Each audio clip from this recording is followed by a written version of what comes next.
മഴത്തോരും മുൻപേ പുതിയൊരു എപ്പിസോഡിലേക്ക് എല്ലാ പ്രിയപ്പെട്ടവർക്കും ഒരിക്കൽ കൂടി സ്വാഗതം. കുളത്തുപുഴയിലുള്ള ബംഗ്ലാവിലേക്ക് അലീനയെ കാണുവാൻ വേണ്ടി എത്തിയ മനുശങ്കർ ഉച്ചയ്ക്ക് ശേഷം മടങ്ങിപ്പോകുവാൻ തുടങ്ങുകയാണ്. അവന് മനസ്സില്ല അലീനയെ വിട്ടുപിരിയുവാൻ, എങ്കിലും പോയേ മതിയാവൂ. മനു അലീനയുടെ മുഖത്തേക്ക് അല്പനിമിഷം മൗനമായി നോക്കി നിന്നു. പാലാ കടപ്പാട്ടൂരെ മേനോനങ്കിളിന്റെ വീട്ടുവേലക്കാരിയിൽ നിന്നും കുളത്തുപുഴയിലെ എസ്റ്റേറ്റ് ഉടമയും റിട്ടയർഡ് കേണലുമായ സ്റ്റാൻലി ജോസഫിന്റെ മകളിലേക്കുള്ള സുദീർഘമായ ദൂരം അവൾ താണ്ടിക്കഴിഞ്ഞിരിക്കുന്നു എന്നവന് മനസ്സിലായി. അവൾ അർഹിക്കുന്നിടത്തോളം ഔന്നത്യത്തിൽ എത്തപ്പെട്ടിരിക്കുന്നു. ഒരേ സമയം തന്നെ മനുവിനെ അത് ആഹ്ലാദിപ്പിക്കുകയും ആശങ്കപ്പെടുത്തുകയും ചെയ്തു. അവൻ്റെ മനസ്സ് പറയുകയാണ്, സ്നേഹത്തിൻ്റെയും ക്ഷമയുടെയും ത്യാഗത്തിൻ്റെയും ഈ നിറകുടം, ഈ നിധി തനിക്ക് നഷ്ടപ്പെട്ടേക്കുമോ? ഇല്ല, ഞാൻ ആർക്കും വിട്ടുകൊടുക്കില്ല. തുടർന്നവൻ കൈനീട്ടി അലീനയുടെ കവളത്ത് മെല്ലെ തലോടി. മെല്ലെ മുഖം കുനിച്ച് അവളുടെ കണ്ണിൽ ചുംബിച്ചു. ഇടത് കൈ കഴുത്തിലൂടെ ഇട്ട് അവളെ ആലിംഗനത്തിൽ അമർത്തി. പെട്ടെന്നൊരു തേങ്ങൽ കേട്ട് അവൻ അവളുടെ മുഖത്തേക്ക് നോക്കി. അലീനയുടെ മിഴികളിൽ നനവ്. എന്തു പറ്റി അലീന? ഹേയ്, ഒന്നുമില്ല മനുവേട്ട. നിന്റെ ഈ കണ്ണുനീർ എന്നെ ഭയപ്പെടുത്തുന്നു. മനുവേട്ടൻ്റെ ഈ സ്നേഹം എന്നെയും ഭയപ്പെടുത്തുകയാണ് മനുവേട്ട. ഇടനാഴിയിൽ ഒരു കാലൊച്ച കേട്ടപ്പോഴേക്കും വേഗം അവൾ കണ്ണുകൾ തുടച്ചുകൊണ്ട് മാറി. അപ്പോൾ മനു ചോദിക്കുകയാണ്, ഞാനെന്നാൽ ഇറങ്ങട്ടെ? ആ ചോദ്യത്തിൽ വിഷാദം കലർന്നിരുന്നു. അലീന മെല്ലെ മൂളി. അവൾ തന്നെ ബൈജുവിനെ വിളിച്ചു മനുശങ്കറിനെ കുളത്തുപുഴ ടൗണിൽ വരെ കാറിൽ കൊണ്ടുവിടുവാൻ നിർദ്ദേശിച്ചു. കാറിൽ കയറും മുമ്പ് മനുശങ്കർ അലീനയെ ഒന്നുകൂടി നോക്കി. അവൻ എന്തൊക്കെയോ ഇനിയും പറയുവാനുണ്ട്, പക്ഷേ വാക്കുകളില്ലാത്ത ഭാഷയാണത്. അവളെ വിട്ടുപോകുവാൻ അവന് മടിയായിരുന്നു. കുറച്ച് സമയം കൂടി അവളുടെ അരികിൽ നിൽക്കണം. ഇനിയും ഇനിയും അവളോട് മിണ്ടണം. അവളുടെ രൂപം കാണുകയും അവളുടെ സ്വരം കേൾക്കുകയും വേണം. പക്ഷെ എപ്പോഴെങ്കിലും പോയേ പറ്റൂ. അവൻ്റെ മനസ്സിലൊരു വിഷാദ സമുദ്രം അലയടിച്ചു. പുറത്തേക്ക് ഇറങ്ങിയിട്ട് അവൻ പറയുകയാണ്, പോട്ടെ, വിളിക്കാം. തുടർന്ന് അവൻ കാറിലേക്ക് കയറി കാർ മുൻപോട്ട് നീങ്ങി. അലീന കൈകൾ വീശി. അവനിടയ്ക്ക് പിന്നോട്ട് തിരിഞ്ഞു നോക്കുന്നത് അവൾക്ക് കാണാമായിരുന്നു. ഹൃദയത്തിനരികെ ചേർന്ന് നിന്ന ഒരാൾ യാത്ര പറഞ്ഞു പോകുന്നത് പോലെ ഒരു വേദന. മുൻപൊരിക്കലും ഇത് ഇത്രത്തോളം തീവ്രമായിരുന്നില്ല. തന്നോട് തന്നെ നടത്തിക്കൊണ്ടിരുന്ന ഒളിച്ചുകളികൾക്ക് ഇനി അർത്ഥമില്ലെന്ന് അവൾക്ക് മനസ്സിലായി. താൻ അവനെ സ്നേഹിക്കുന്നു. നെഞ്ചിൻ്റെ ഉള്ളിൽ നിന്നും ഒരു കരച്ചിൽ പിടഞ്ഞിറങ്ങി വന്നു. അലീനയുടെ കൺപീലികൾ നനഞ്ഞു കുതിർന്നു. ഈ സമയത്ത് സ്റ്റാൻലി ചിന്താധീനനായി തൻ്റെ മുറിക്കുള്ളിൽ ജനലിനരികെ നിൽക്കുകയാണ്. കാർ പോയി കഴിഞ്ഞു, പക്ഷേ അലീന തിരിച്ചു വരുന്നില്ല. എവിടെ നിന്നാണോ അവൾ അതിഥിയെ യാത്ര അയച്ചത് അവിടെ തന്നെ നിൽക്കുകയാണ്, ഇളകിയിട്ടേയില്ല. കാർ തിരിച്ചെത്തുവാൻ 20 മിനിറ്റോളം എടുത്തു. അലീന കൈ കാണിച്ച് കാർ നിർത്തുന്നതും ബൈജുവിനോട് സംസാരിക്കുന്നതും സ്റ്റാൻലി കണ്ടു. അതിനുശേഷമാണ് അവൾ വീടിനുള്ളിലേക്ക് തിരിച്ചു കയറിപ്പോയത്. പിന്നീട് സ്റ്റാൻലി ഔതക്കുട്ടിച്ചായനോട് മനുശങ്കർ അലീനയെ കാണുവാൻ വന്നതിൻ്റെ കാരണം എന്താണെന്ന് അന്വേഷിച്ചു. അപ്പോൾ ഔതക്കുട്ടിച്ചായൻ പ്രത്യേകിച്ച് കാരണമൊന്നും പറഞ്ഞില്ല. അവളെ സംബന്ധിച്ച വിവരങ്ങളെല്ലാം ആ ചെക്കൻ അറിയാമോ? ഞാനാണ് അലീനയുടെ പപ്പ എന്നും അവളുടെ അമ്മ മേനോൻ്റെ ഭാര്യയാണെന്നുമൊക്കെ. അതൊക്കെ അലീനയോട് ചോദിക്കണം, എനിക്കറിയില്ല. മേനോൻ എന്നോട് പറഞ്ഞത് അലീനയെ പറ്റിയുള്ള യാഥാർത്ഥ്യം അയാൾക്ക് മാത്രമേ അറിയൂ എന്നാണ്. ആ, ശരിയായിരിക്കാം.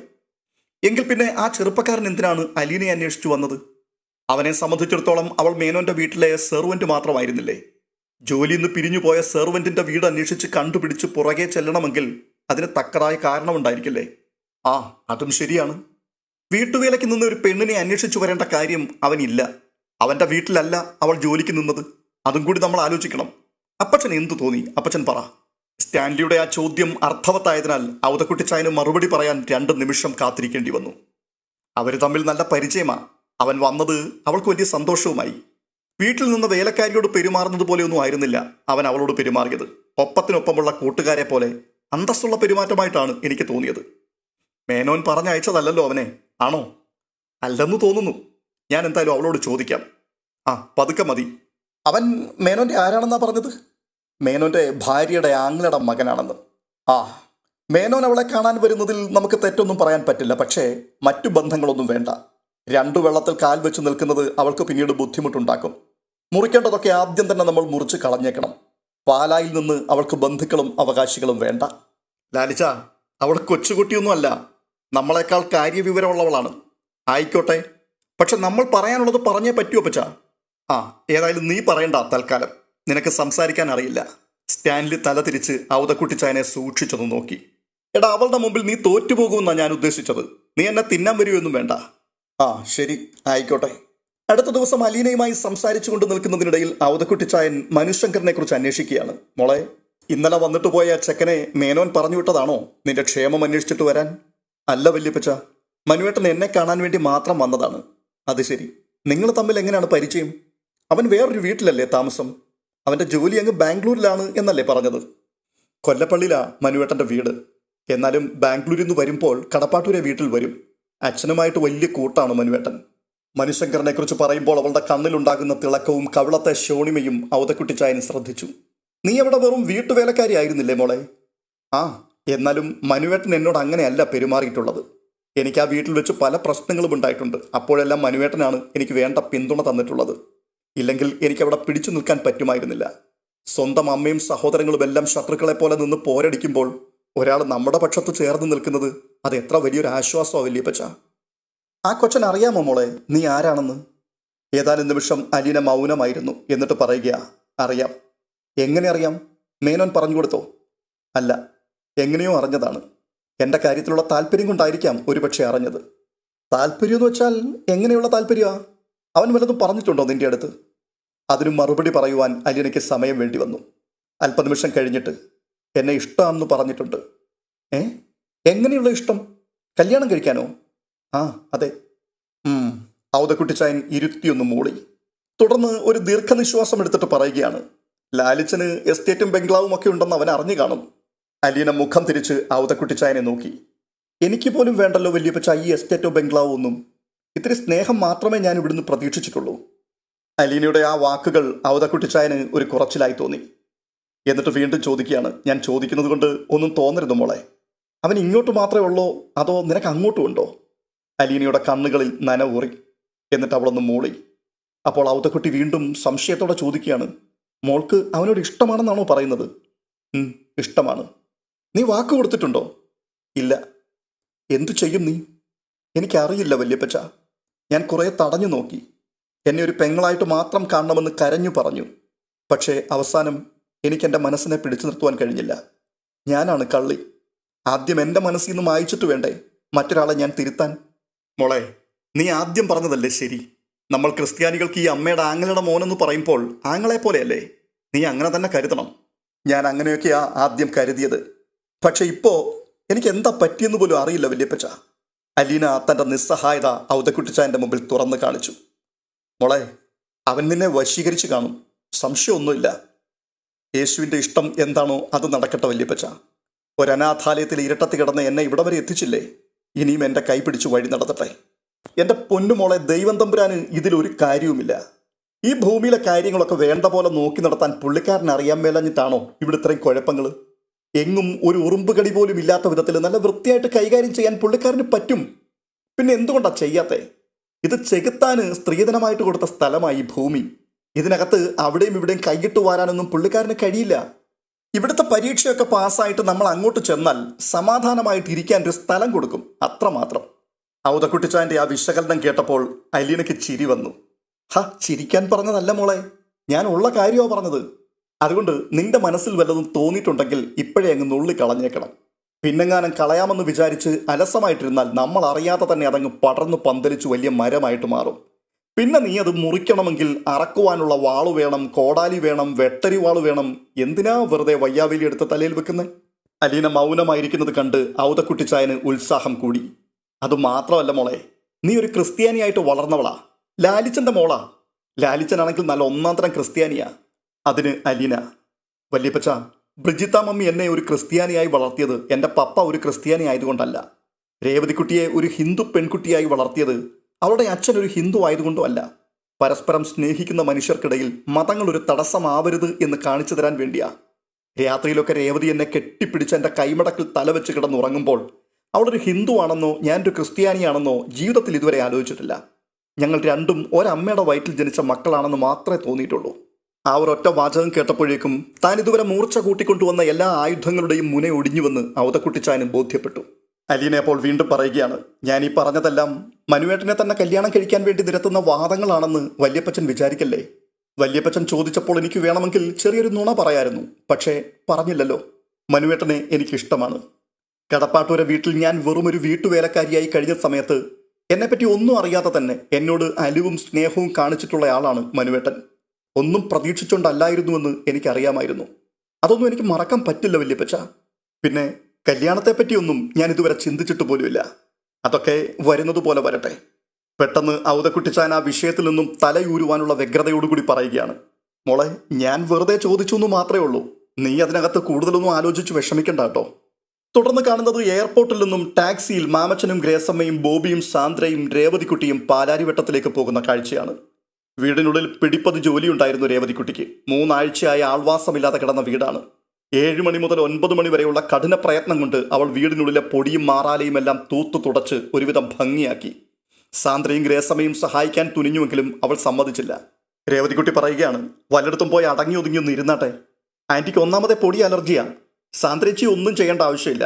ഇവിടെ എന്തൊക്കെയാ ചെയ്യേണ്ടതെന്നും അതെങ്ങനെയൊക്കെ വേണമെന്നും എനിക്ക് മാത്രമേ അറിയുള്ളൂ. അതിലൊന്നും നിങ്ങൾ തലയിടാൻ വരണ്ട.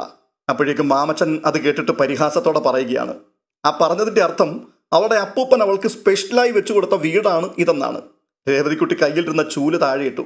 എളിക്ക് കയ്യും കുത്തി മാമച്ചനെ സൂക്ഷിച്ചൊന്ന് നോക്കി. മാമച്ചൻ താൻ ഒന്നും പറഞ്ഞില്ലെന്ന മട്ടിൽ ഒരു മൂളിപ്പാട്ടും പാടി നടന്നങ്ങ് പോയി. 9 മണിയായപ്പോൾ ബോബി പുറത്തുപോയി ഹോട്ടലിൽ നിന്നും ആഹാരം വാങ്ങിക്കൊണ്ടുവന്നു. ഭക്ഷണത്തിന് ശേഷം രേവതിക്കുട്ടി മാമച്ചനും ഗ്രേസമ്മയ്ക്കും വേണ്ട മരുന്നുകളൊക്കെ എടുത്തു കൊടുത്തു. 3 ആഴ്ചയോളം നീണ്ടുനിന്ന യാത്രക്കിടയിൽ ഭക്ഷണക്രമത്തിൽ വന്നു ചേർന്ന ചില അയവുകൾ ഗ്രേസമ്മയുടെ പ്രഷറും മാമച്ചൻ്റെ ഷുഗറും കുറച്ചധികം കൂട്ടിയിരുന്നു.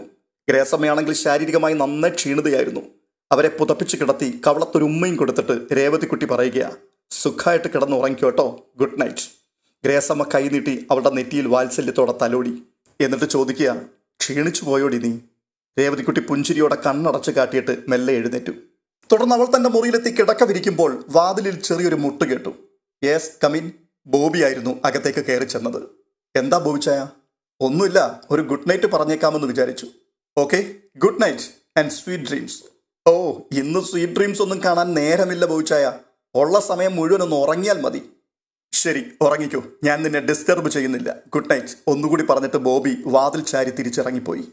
രേവതിക്കുട്ടി വാതിലിന്റെ ബോൾട്ട് ഇട്ട ശേഷം ബെഡിലേക്ക് വന്ന് വീണു. കമിഴ്ന്ന് കിടന്നുകൊണ്ട് മൊബൈൽ ഫോൺ എടുത്ത് തലയണയിൽ വെച്ചിട്ട് നമ്പർ പ്രസ് ചെയ്യാൻ തുടങ്ങി. 2-3 തവണ ശ്രമിച്ചിട്ടും ലൈൻ കിട്ടാതെ വന്നപ്പോൾ അവൾ ദേഷ്യത്തിൽ പിറുപിറുത്തു. ഇയാളിത് എവിടെ പോയി കിടക്കുകയാണോ? എപ്പോഴും നോട്ട് റീച്ചബിൾ. അവൾ അടുത്ത നമ്പർ വീണ്ടും ഡയൽ ചെയ്തു. നിമിഷങ്ങൾക്കുള്ളിൽ അവൾ മറുതലക്കൽ നിന്നും അലീനയുടെ ഹലോ ശബ്ദം കേട്ടു. അലീന ചേച്ചി, ഉറങ്ങിയായിരുന്നോ? ഇല്ല, നീ എത്തിയോ മോളെ? ഓ, സന്ധ്യക്കെത്തി. എവിടെ അങ്കിളും ആൻറ്റിയും? അവരൊക്കെ കിടന്നു ചേച്ചി. രോഹിത്തേട്ടനെ ഞാൻ വിളിച്ചു നോക്കി, പക്ഷെ കിട്ടുന്നില്ല. അപ്പോൾ നീ ആദ്യം രോഹിത്തിനെയാണ് വിളിച്ചത്, എന്നെ അല്ല അല്ലേ? അയ്യോ, ഒരു ഗുഡ് നൈറ്റ് ആദ്യമേ അങ്ങ് പറഞ്ഞേക്കാമെന്ന് വിചാരിച്ചിട്ട് വിളിച്ചതാ. അല്ലെങ്കിൽ നമ്മൾ സംസാരിച്ച് തീരുമ്പോഴേക്കും നേരം വിളിക്കത്തില്ലേ? നോക്കണേ, ഒരസൂയ. അസൂയാന്നോടി. നിങ്ങൾ തമ്മിലൊരു നല്ല ബന്ധം സൂക്ഷിക്കുന്നുണ്ടെന്ന് കേൾക്കുമ്പോൾ എനിക്ക് ഭയങ്കര സന്തോഷമല്ലേ? ചേച്ചി വിളിക്കാറുണ്ടോ രോഹിത്തേട്ടനെ? മിക്കവാറും ദിവസം വിളിക്കും. അച്ഛനെയോ? അച്ഛനെയും വിളിക്കും. ഈയിടെ വിളിച്ചപ്പോഴും നിന്നെപ്പറ്റി ചോദിച്ചു. ഓ, ഞാൻ ഭയങ്കര ബിസി അല്ലായിരുന്നോ? അലീന ചേച്ചി വേണ്ടേ അതെല്ലാം പറയാൻ? ആ, ഞാൻ പറഞ്ഞിട്ടുണ്ട് നീ ഏതൊക്കെയോ സുഖവാസ കേന്ദ്രങ്ങളിൽ കൂടി കറങ്ങി നടക്കുകയാണെന്ന്. നിന്റെ കൂടെ ഉണ്ടായിരുന്ന ബോബിച്ചായനും സാന്ദ്രയും ഒക്കെ പോയോ കൂത്താട്ടുകുളത്തിന്? അതോ ഇപ്പോഴും കൂടെ ഉണ്ടോ? അവരൊക്കെ ഉണ്ട് ഇവിടെ. നാളെ കൂത്താട്ടുകുളത്തിന് പോത്തുള്ളൂ എന്നാ പറയുന്നത്. എൻ്റെ അലീന ചേച്ചി, ഈ ബോബിച്ചാൻ എന്നാ തമാശക്കാരനാണെന്നറിയാവോ? നമുക്ക് എപ്പോഴും ചിരിക്കാൻ മാത്രമേ നേരമുള്ളൂ.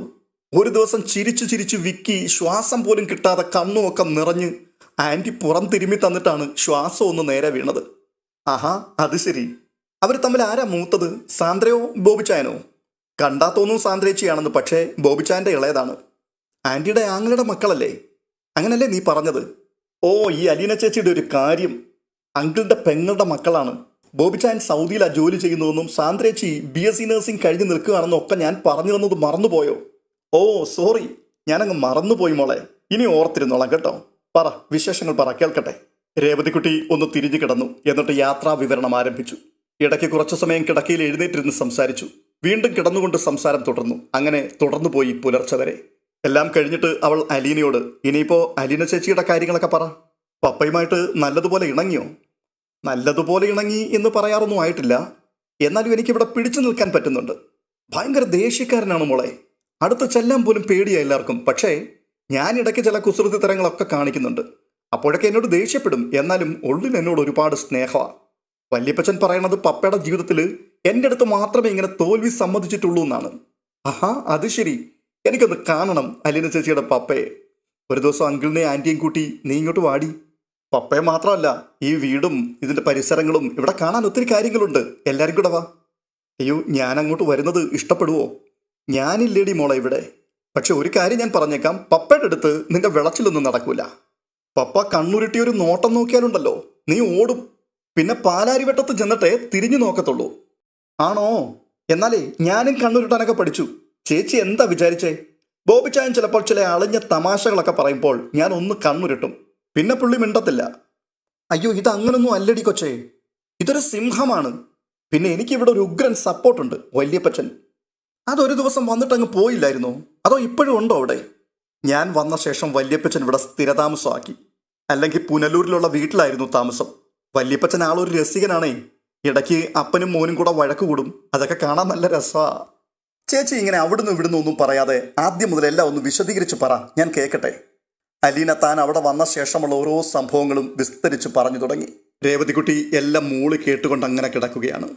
പൗലോസും അലീനയും തമ്മിലുണ്ടായ വഴക്ക്, അലീന സ്റ്റാൻലിയുടെ മുമ്പിൽ നടത്തിയ സമരം, ഒടുവിൽ പൗലോസിന്റെയും കൂട്ടരുടെയും കള്ളത്തരങ്ങൾ കണ്ടുപിടിച്ചത്, പൗലോസ് ജോലി ഉപേക്ഷിച്ച് പോയത്, അലീന സ്റ്റാൻലിയെ പതുക്കെ പതുക്കെ സ്വാധീനിച്ചു തുടങ്ങിയത് എല്ലാം ഫോണിലൂടെ വിസ്തരിക്കപ്പെട്ടു. തുടർന്ന് മനുശങ്കർ അലീനയെ കാണുവാൻ വന്ന വിവരം കേട്ടതും രേവതിക്കുട്ടി ചോദിക്കുകയാണ്, ചേച്ചി എന്നോടൊരു സത്യം പറയുമോ? എന്താ മോളെ? മനുവേട്ടനോട് ചേച്ചിക്ക് ഉള്ളിൻ്റെ ഉള്ളിൽ ഇത്തിരി സെന്റിമെന്റ്സ് ഇല്ലേ? ഇല്ലെന്നാര് പറഞ്ഞു? അല്ല, ഇഷ്ടം ഉണ്ട്, സ്നേഹം, പ്രേമം. മറുവശത്ത് നിശബ്ദത. കള്ളി, എന്താ മിണ്ടാത്തെ? എൻ്റെ അടുത്തുള്ള സത്യം പറഞ്ഞു, അതാ നല്ലത്.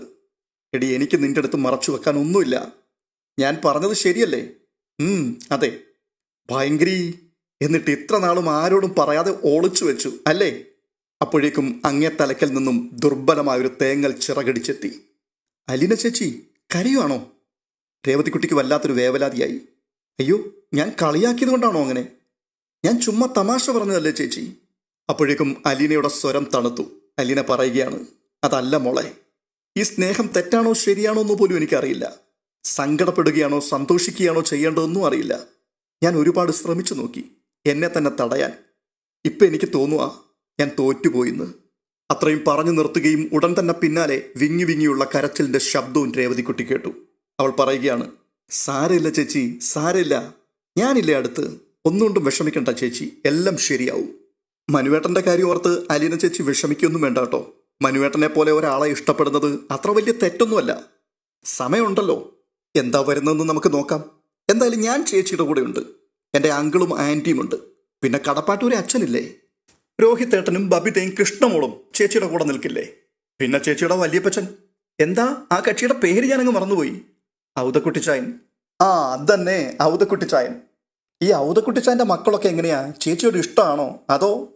ആരും ഇങ്ങോട്ട് വന്നിട്ടില്ല മോളെ. ഇഷ്ടമല്ലെന്നാ വല്യപ്പച്ചൻ പറഞ്ഞത്. ഈ വല്യപ്പച്ചൻ ആകെ മൊത്തം എല്ലാം കൂടി എത്ര മക്കളുണ്ട് ചേച്ചി? പപ്പയെ കൂടാതെ 3 ആണും 2 പെണ്ണും. അവരൊക്കെ എവിടെയാ? പെൺമക്കളെല്ലാം കെട്ടിച്ചു വിട്ടു എന്നാ പറഞ്ഞത്. ആൺമക്കളും കല്യാണം കഴിച്ചു. പുനലൂരും പത്തനംതിട്ടയും ഒക്കെ ആയിട്ടാണ് പലരുടെയും താമസം. ഏറ്റവും ഇളയ മകനാണ് തറവാട്ടിൽ. അവരുടെയൊന്നും പേര് ചേച്ചിക്ക് അറിയില്ലേ? എന്നോട് പറഞ്ഞായിരുന്നു. ഒരാളുടെ പേര് ഔസേപ്പച്ചൻ എന്നാണെന്ന് തോന്നുന്നു. പപ്പയുടെ നേരെ ഇളയതാണ്. ഇപ്പം തറവാട്ടിൽ നിൽക്കുന്നയാളുടെ പേര് റോബിച്ചനാണോ അതോ ആൽബിച്ചനാണോ? എനിക്ക് അത്ര തീർച്ചയില്ല. പപ്പയുടെ അമ്മയുടെ പേര് ഏത് ഉറക്കത്തിൽ വിളിച്ചു ചോദിച്ചാലും ഞാൻ പറയും. ആണോ? എന്താ പേര്? ചിന്നമ്മ. ഓ, ആ അമ്മച്ചിയുടെ അച്ചിൽ വാർത്തെടുത്തതാണല്ലോ ചേച്ചിയെ അല്ലേ? അത് പറഞ്ഞപ്പോൾ അലീനയുടെ നേർത്ത ചിരി ഫോണിലൂടെ രേവതിക്കുട്ടി കേട്ടു.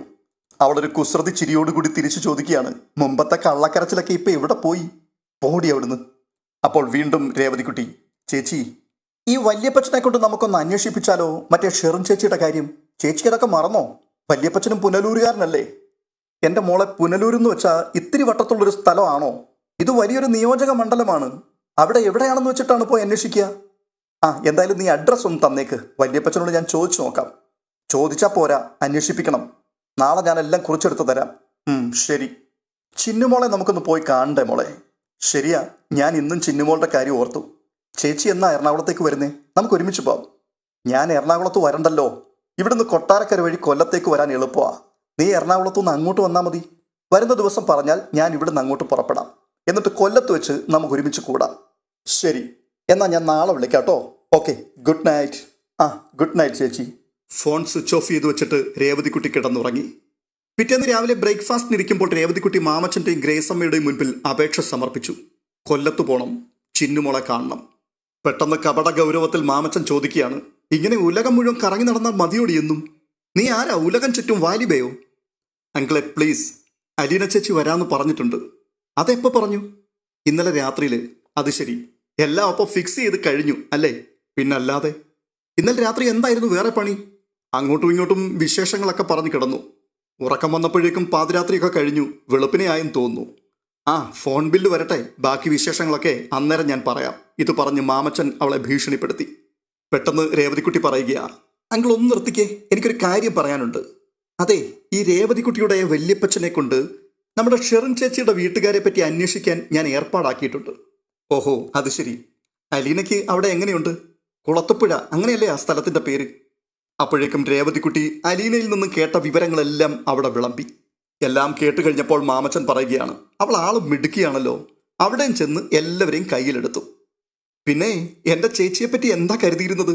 ചേച്ചി ഒരു മുള്ളിൽ ചവിട്ടിയിട്ട് ആ ചോര ഉണങ്ങുമ്പോഴേക്കും ആ മുള്ളിരുന്നെടുത്ത് ഒരു പൂവിരിയും. അത് കേട്ടുകൊണ്ട് ബോബി കളിയാക്കുകയാണ്. ഓ, അത്രയ്ക്ക് അങ്ങോട്ട് പൊക്കുകയൊന്നും വേണ്ട കേട്ടോ, എന്തായാലും മനുഷ്യ സ്ത്രീ തന്നെയല്ലേ. ബോബിച്ചായൻ ഒന്നും അറിയാതെ വെറുതെ പറയല്ലേ, ഞാൻ പറഞ്ഞതിൽ കാര്യമൊക്കെ ഉണ്ട്. പെട്ടെന്ന് ഇടയ്ക്ക് കയറി ഗ്രേസമ്മ പറയുകയാണ്, ബോബി നീ ഇവളെ എന്തു വേണമെങ്കിലും പറഞ്ഞു, പക്ഷെ അവളുടെ ചേച്ചിയെ മാത്രം കുറ്റം പറഞ്ഞാൽ അവൾ സഹിക്കില്ല. അതുകൊണ്ട് തൽക്കാലം ആ വിഷയം അങ്ങ് വിട്ടേക്ക്. അപ്പോൾ വീണ്ടും രേവതിക്കുട്ടി പറയുക, ഷെറിൻ ചേച്ചിയുടെ പുനലൂരിലുള്ള വീട്ടുകാരുടെ അഡ്രസ്സും ഫോൺ നമ്പറും ഒക്കെ കൊടുത്താലേ അലീന ചേച്ചി വല്യപ്പച്ചനെ കൊണ്ട് അന്വേഷിപ്പിച്ചോളാന്ന് പറഞ്ഞിട്ടുണ്ട്. ഉടനെ മാമച്ചായൻ ചോദിക്കുകയാണ്, എന്താണ് അലീനയുടെ വല്യപ്പച്ചൻ്റെ പേര്? ഔതക്കുട്ടിച്ചായൻ. അത് കേട്ടപ്പോഴേക്കും മാമച്ചായൻ്റെ നെറ്റിയൊന്ന് ചുളിഞ്ഞു. ഔതക്കുട്ടിച്ചായൻ. അല്ല, വീട്ടുപേരെന്താണെന്ന് പറഞ്ഞോ? ഇല്ല, ഞാൻ ചോദിക്കാൻ മറന്നു. വേറെ ആരുടെയെങ്കിലും പേരറിയുമോ? ഒരു ഔസേപ്പച്ചൻ, പിന്നെ റോബിച്ചൻ എന്നോ മറ്റോ പേര് പറയുന്നത് കേട്ടു. വല്യപ്പച്ചൻ്റെ ഭാര്യയുടെ പേരെന്താണെന്ന് എനിക്കറിയാം, ചിന്നമ്മ. പെട്ടെന്ന് ഗ്രേസമ്മ ആശ്ചര്യപ്പെട്ടു. ചിന്നമ്മ? എന്താ ആൻറ്റി? മാമച്ചൻ ഉടൻ തന്നെ ഉദ്വേഗഭരിതനായി പറയുകയാണ്, നീ ഉടൻ തന്നെ അലീനയെ വിളിച്ചൊന്ന് ചോദിച്ചേ, കൊട്ടാരമറ്റത്തിൽ നിന്നാണോ അവരുടെ വീട്ടുപേരെന്ന്. ഭക്ഷണം കഴിച്ചിട്ട് അലീനയെ വിളിച്ചാൽ മതിയെന്ന് പിന്നീട് മാമച്ചനും ഗ്രേസമ്മയും പറഞ്ഞിട്ടും രേവതിക്കുട്ടിക്ക് അത്രയ്ക്കും ക്ഷമയുണ്ടായിരുന്നില്ല. അവൾ അപ്പോൾ തന്നെ റൂമിലേക്ക് ഓടി ചാർജ് ചെയ്യാൻ വെച്ചിരുന്ന ഫോൺ എടുത്തുകൊണ്ടുവന്നു. തിരിച്ച് ഡൈനിങ് റൂമിൽ എത്തുന്നതിനിടയിൽ അവൾ അലീനയുമായി സംസാരിച്ചു കഴിഞ്ഞു. രേവതിക്കുട്ടി തിരികെ എത്തിയപ്പോൾ ഗ്രേസമ്മ അത്യാകാംക്ഷയോടെ ചോദിക്കുകയാണ്, അലീന എന്തു പറഞ്ഞു മോളെ? വീട്ടുപേര് കൊട്ടാരമറ്റത്തിലെന്ന് തന്നെയാണ് ആൻറ്റി. പെട്ടെന്ന് മാമച്ചനും ഗ്രേസമ്മയും ഒന്ന് ഞെട്ടി. മഴത്തോരും മുൻപേ എന്ന പരമ്പര ഗംഭീര ട്വിസ്റ്റുകളിലേക്ക് പ്രവേശിക്കുകയാണ്. അടുത്ത എപ്പിസോഡിന് വേണ്ടി നമുക്ക് കാത്തിരിക്കാം. ഈ വീഡിയോ നിങ്ങൾക്ക് ഇഷ്ടപ്പെട്ടിട്ടുണ്ടെങ്കിൽ ഒന്ന് ലൈക്ക് ചെയ്യുകയും ഹൈപ്പ് ചെയ്യുകയും എല്ലാറ്റിലുമുപരി നിങ്ങളുടെ വിലയേറിയ അഭിപ്രായങ്ങൾ കമൻറ്റുകളായി രേഖപ്പെടുത്തുകയും ചെയ്യുവാൻ മറക്കരുത്. അടുത്ത വീഡിയോയിൽ വീണ്ടും കാണാം. അതുവരേക്കും ബൈ ബൈ.